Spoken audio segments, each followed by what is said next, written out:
Hello వాళ్ళు ఎలా ఉన్నారు అందరూ? లాస్ట్ ఇయర్ 2 మామిడికాయ చెట్లు పెట్టాం. ఇది బంగినపల్లి 2 వచ్చినాయి. రసాల చెట్టుకేమో 1 వచ్చాయి. Grafted plants.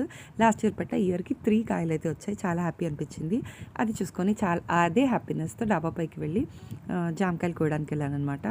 జామకాయలైతే ఏమవుతున్నాయంటే ఎక్కువ పండిపోతే అవి పిట్టలు అవి తినేస్తున్నాయి. సో కొంచెం దూరంగా ఉన్నప్పుడే కిందకి తెచ్చుకున్నాం. ఇవి కూడా చాలా స్వీట్ ఉంటాయి.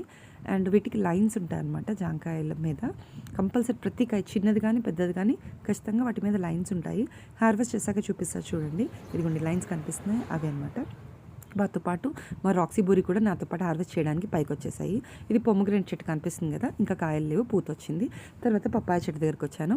ఇక్కడ ఒక 3 పప్పాయస్ కొంచెం దూరంగా అనిపించింది. ఒకటైతే తెంపాను, మిగతా అలానే వచ్చేసాను. చెట్టుకు పండితే చాలా టేస్టీగా ఉంటాయి. తర్వాత మా మల్బరీ చెట్టు దగ్గరికి వచ్చాను. దీనికి కూడా చాలా కాపు వచ్చింది.